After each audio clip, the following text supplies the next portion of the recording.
Hello दोस्तों, stories with साधना में आप सबका स्वागत है। मैं आपको सुना रही हूँ गुनाहों का देवता। जो पिछला भाग मैंने बनाया था उसमें मैंने यह सोचकर स्टार्ट किया था कि ये भाग यहीं पर ख़त्म हो जाएगा, लेकिन वहाँ मैं भावुकता के कारण बोल नहीं पाई थी। तो पिछले भाग में आपने देखा था कि डॉक्टर साहब ने चंदर को एक पत्र लिखा था जिसमें उसको फ़ौरन दिल्ली बुलाया था। चंदर कुछ अच्छी खबर सुनकर गया, लेकिन वहाँ जाकर देखा कि सुधा की तबीयत बहुत ज़्यादा ख़राब है और डॉक्टर्स ने शायद 70% तक बोला है कि वो बच जाएगी और शायद हो सकता है कि वो ना भी बच पाए। और सुधा ने चंदर को अपने पास बुलाया और बोला कि चंदर, पापा से मत कहना कि मैं अब बचूंगी नहीं, अब कहीं मत जाना, यहीं बैठना, इससे आगे। चंदर बोलता है, छी पगली, डॉक्टर कह रहा है अब खतरा नहीं है। चंदर ने बहुत प्यार से कहा, अभी तो तुम हमारे लिए जिंदा रहोगी ना? कोशिश तो कर रही हूँ चंदर, मौत से लड़ रही हूँ। चंदर, उन्हें तार दे दो, पता नहीं देख पाऊंगी या नहीं। दे दिया सुधा, चंदर ने कहा और सिर झुकाकर सोचने लगा। क्या सोच रहे हो चंदर?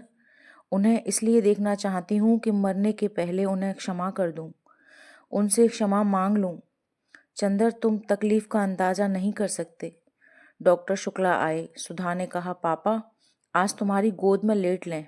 उन्होंने सुधा का सिर गोद में रख लिया। पापा, चंदर को समझा दो ये अब अपना ब्याह तो कर ले। हाँ पापा, हमारी भागवत मंगवा दो। शाम को मंगवा देंगे बेटी, अभी 1 बज रहा है। देखा, सुधा ने कहा, बिनती यहाँ आओ। बिनती आई। सुधा ने उसका माथा चूमकर कहा, रानी, जो कुछ तुझे आज समझाया वैसा ही करना। अच्छा पापा तेरे जिम्मे हैं।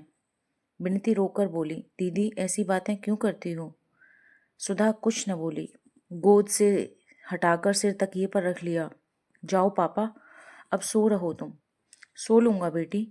जाओ, नहीं हम फिर अच्छे नहीं होंगे, जाओ। सर्जन का आदेश था कि मरीज के मन के विरुद्ध कुछ नहीं होना चाहिए। डॉक्टर शुक्ला चुपचाप उठे और बाहर बिछे पलंग पर लेट रहे। सुधा ने चंदर को बुलाया, बोली, मैं झुक नहीं सकती। बिनती यहाँ आ। हाँ, चंदर के पैर छूकर। अरे अपने माथे में नहीं पगली, मेरे माथे से लगा दे, मुझसे झुका नहीं जाता। बिनती ने रोते हुए सुधा के माथे में चरण धूल लगा दी। रोती क्यों है पगली? मैं मर जाऊं तो चंदर तो है ही। अब चंदर तुझे कभी नहीं रुलाएंगे, चाहे पूछ लो। इधर आओ चंदर, बैठ जाओ, अपना हाथ मेरे होठों पर रख दो। ऐसे अगर मैं मर जाऊं तो रोना मत चंदर। तुम ऊंचे बनोगे तो मुझे बहुत चैन मिलेगा। मैं जो कुछ नहीं पा सकी वह शायद तुम्हारे ही माध्यम से मिलेगा मुझे। और देखो, पापा को अकेले दिल्ली में न छोड़ना, लेकिन मैं मरूंगी नहीं चंदर। यह नरक भोग कर भी मैं तुम्हें प्यार करूंगी। मैं मरना नहीं चाहती, जाने फिर कभी तुम मिलो या ना मिलो चंदर। उफ, कितनी तकलीफ है चंदर, हम लोगों ने कभी ऐसा सोचा नहीं था। अरे हटो हटो चंदर। सहसा सुधा की आंखों में फिर अंधेरा छा गया। भागो चंदर, तुम्हारे पीछे कौन खड़ा है? चंदर घबरा कर उठ गया। पीछे कोई नहीं था। अरे चंदर, तुम्हें पकड़ रहा है। चंदर, तुम मेरे पास आओ। सुधा ने चंदर का हाथ पकड़ लिया। बिनती भागकर डॉक्टर साहब को बुलाने गई। नर्स भी भागकर आई। सुधा चीख रही थी, तुम कौन हो? चंदर को नहीं ले जा सकते। मैं चल तो रही हूँ चंदर, मैं जाती हूँ इसके साथ, घबराना मत। मैं अभी आती हूँ, तुम तब तक चाय पी लो। नहीं, मैं तुम्हें इस नरक में नहीं जाने दूंगी। मैं जा तो रही हूँ। बिनती, मेरी चप्पल ले आ। अरे कहाँ है पापा? और सुधा का सिर चंदर की बाह पर लुढ़क गया। बिनती को नर्स ने संभाला और डॉक्टर शुक्ला पागल की तरह सर्जन के बंगले की ओर दौड़े। घड़ी ने टन टन 2 बजाए। जब एम्बुलेंस कार पर सुधा का शव बंगले पर पहुंचा तो शंकर बाबू आ गए थे बहू को विदा कराने। जिंदगी का यंत्रणा चक्र एक वृत्त पूरा कर चुका था। सितारे एक क्षितिज से उठकर आसमान पार कर दूसरे क्षितिज तक पहुंच चुके थे। साल 1.5 साल पहले सहसा जिंदगी की लहरों में उथल पुथल मच गई थी और विक्षुब्ध महासागर की तरह भूखी लहरों की बाहें पसार कर वह किसी को दबोच लेने के लिए हुंकार उठी थी। अपनी भयानक लहरों के शिकंजे में सभी को झकझोर कर सभी के विश्वासों और भावनाओं को चकनाचूर कर अंत में सबसे प्यारे, सबसे मासूम और सबसे सुकुमार व्यक्तित्व को निगलकर अब धरातल शांत हो गया, तूफान थम गया, बादल खुल गए और सितारे फिर आसमान के घोंसलों से भयभीत विहंग शावकों की तरह झांक रहे थे। डॉक्टर शुक्ला छुट्टी लेकर प्रयाग चले आए थे। उन्होंने पूजा पाठ छोड़ दिया था। उन्हें कभी किसी ने गाते हुए नहीं सुना था। अब वह सुबह उठकर लॉन पर टहलते और एक भजन गाते थे। विनती जो इतनी सुंदर थी अब केवल खामोश पीड़ा और अवशेष स्मृति की छाया मात्र थी। चंदर शांत था, पत्थर हो गया था, लेकिन उसके माथे का तेज बुझ गया था। वह बूढ़ा सा लगने लगा था और यह सब केवल 15 दिनों में।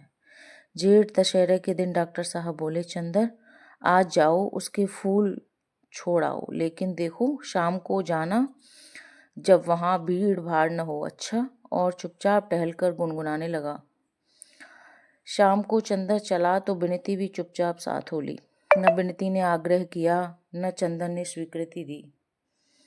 दोनों खामोश चल दिए। कार पर चंदर ने बिनती की गोद में गठरी रख दी। त्रिवेणी पर कार रुक गई। हल्की चांदनी मैले कफन की तरह लहरों की लाश पर पड़ी हुई थी। दिन भर कमाकर मल्लाह थक कर सो रहे थे। एक बूढ़ा बैठा चिलम पी रहा था। चुपचाप उसकी नाव पर चंदर बैठ गया। बिनती उसकी बगल में बैठ गई। दोनों खामोश थे। सिर्फ पतवारों की छप छप सुनाई पड़ती थी।